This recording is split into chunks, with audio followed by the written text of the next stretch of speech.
कुंजिका स्त्रोत का पाठ करने वाले जो भक्त होते हैं उनमें अपार शक्ति आ जाती है, क्योंकि ये जो मंत्र है ये दुनिया का सबसे बड़ा मंत्र है। अब दोस्तों, इस मंत्र को करने से पहले क्या सावधानी रखनी चाहिए और इस मंत्र को जो साधक जाप करते हैं वो क्या क्या अनुभव करते हैं, इसी पर आधारित ये वीडियो है। दोस्तों, मेजर टिप्स सिग्नम चैनल में आपका स्वागत है। दोस्तों, साधक चाहे मानसिक रूप से या वाचिक रूप से किसी प्रकार से सिद्ध कुंजिका स्त्रोत का जाप करता है तो उसके अंदर काफ़ी शक्तियाँ आ जाती हैं और ये शक्तिशाली मंत्र है। और इस मंत्र की खास बात यह है कि भक्त की जो कुंडली होती है वो जागरण होने लगता है, क्योंकि दोस्तों ये जो मंत्र है ये महाकाली, महालक्ष्मी और महासरस्वती का मिश्रित रूप से ये मंत्र है और ये तीनों ब्रह्मांड की महाशक्तियाँ होती हैं। दोस्तों, मंत्र की जो शक्ति होती है, इस मंत्र की शक्ति से जो जातक होता है, जो भक्त होता है, उसके सातों चक्र जो होते हैं वो जागृत होने लगते हैं। और जब किसी व्यक्ति के सातों चक्र जागृत होने लगते हैं तो उसका ऑरा बहुत ही स्ट्रांग हो जाता है। और दोस्तों, कोई भक्त अगर पंचाक्षरी मंत्र का जाप करता है या किसी अष्टाक्षरी मंत्र का जाप करता है, किसी भी मंत्र का जाप करता है, लेकिन ये जो मंत्र है ये सभी मंत्रों में सबसे श्रेष्ठ है, क्योंकि इसमें ब्रह्मा, विष्णु, महेश त्रिदेवों की शक्तियाँ भी मिली हैं। क्योंकि श्री महाकाली जी का संबंध महाकाल से है और महालक्ष्मी का संबंध श्री विष्णु जी से और महासरस्वती जी की जो शक्ति है वो श्री ब्रह्मा जी से है। दोस्तों, ये मंत्र इतना शक्तिशाली है कि एक परमाणु के समान, जितने परमाणु में ऊर्जा होती है उस तरह से ये ऊर्जा प्रकट होती है। दोस्तों, इस मंत्र में इस स्त्रोत को समझ लेना चाहिए कि जो सिद्ध कुंजिका स्त्रोत होता है वो अलग है। उसकी जो मंत्र है उसमें दो प्रकार के मंत्र दिए हैं, एक बीज मंत्र है और एक सिद्ध कुंजिका स्त्रोत का मंत्र है। दोस्तों, तो जो भक्त खाली सिद्ध कुंजिका स्त्रोत का पाठ करते हैं तो उनको जब वो मंत्र पे पहुँचे, बीज मंत्र पे, तो कम से कम 11 बार एक साधारण जातक को जाप करना चाहिए। लेकिन अगर कोई भक्त ऐसा है जो उसको सिद्ध करना चाहता है तो नवरात्र के जो अवसर आता है उस पर उसको ये जाप करना चाहिए। दोस्तों, इस मंत्र को सिद्ध करने से पहले हमको निर्वाण मंत्र जातक को सिद्ध कर लेना चाहिए, क्योंकि इस मंत्र में इतनी ज़्यादा शक्ति होती है कि इसको संभालना बहुत ही मुश्किल होता है। और जो पहले निर्वाण मंत्र है उसका पहले सिद्ध कर लेना चाहिए। दोस्तों, इसको हर कोई सिद्ध नहीं कर सकता है। दोस्तों, सिद्ध कुंजिका स्त्रोत जो होता है वो निर्वाण मंत्रों का मंत्र है, क्योंकि देखा जाए तो सभी मंत्र इसमें सम्मिलित हैं। और जिस साधक को ये सिद्ध हो जाता है उसके अंदर मारण, मोहन, सम्मोहन, वशीकरण और उच्चारण सभी प्रकार की 6 सिद्धियाँ उसको मिल जाती हैं। और वो जातक जो होता है किसी की मृत्यु को भी ला सकता है और किसी को वश में कर सकता है।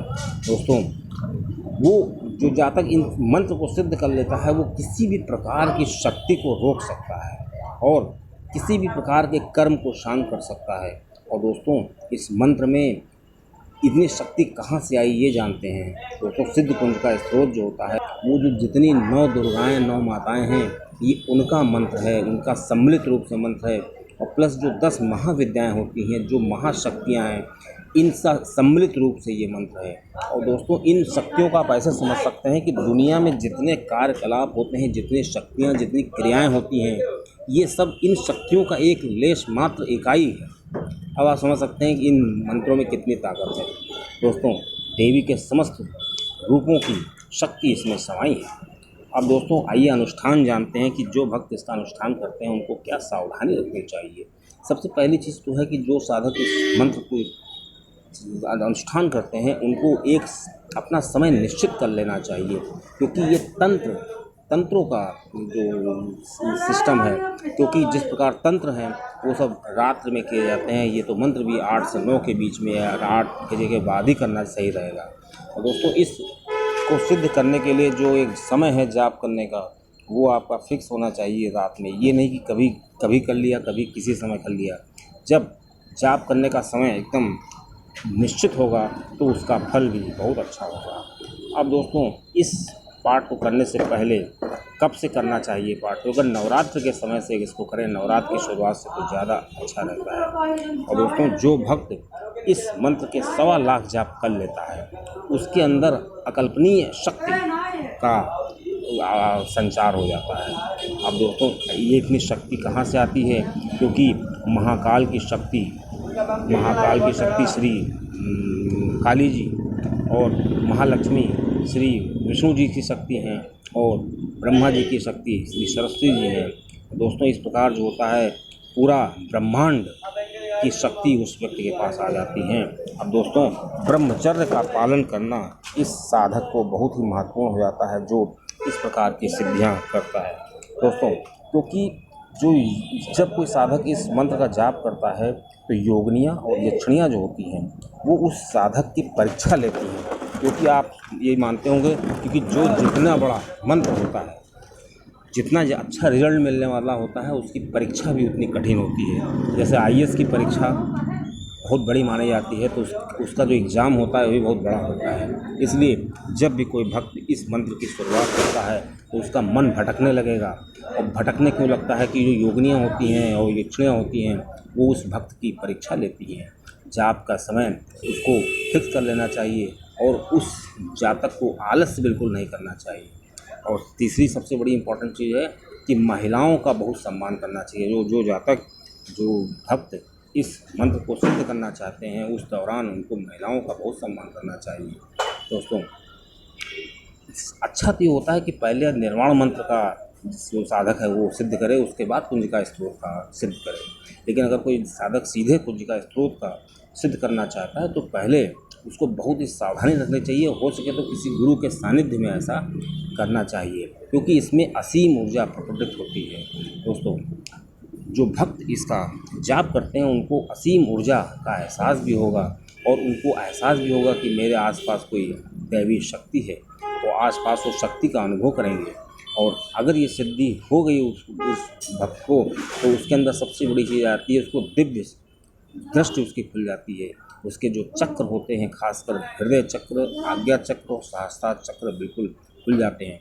और उस भक्त के अंदर एक सबसे बड़ा गुण आ जाता है कि वो वाक सिद्धि प्राप्त कर लेता है। वाक सिद्धि मतलब वो चलते फिरते अगर किसी को कुछ कह देता है तो उसको वो होकर रहता है दोस्तों। इस प्रकार की इसमें शक्ति होती है।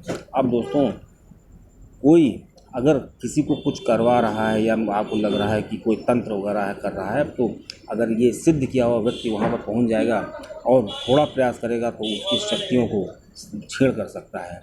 अब दोस्तों इसका जो अनुष्ठान है वो नवरात्रि के समय करना चाहिए। कैसे करें? सबसे पहले कलश की स्थापना करनी चाहिए, फिर अखंड ज्योति सुनिश्चित करें कि वहाँ पर जलती रहे।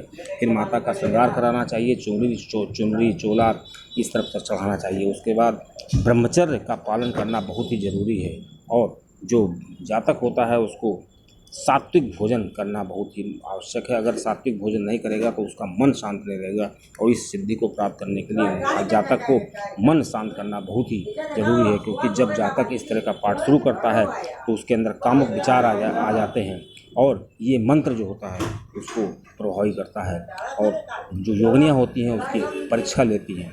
और ऐसा वो जो साधक होता है उसको 2-3 दिन में ही पता चल जाता है। जैसे वो नवरात्र के 2-3 दिन में ये पाठ शुरू करेगा उसको स्वप्न में तुरंत सुंदर सुंदर देवियों के दर्शन होंगे। वही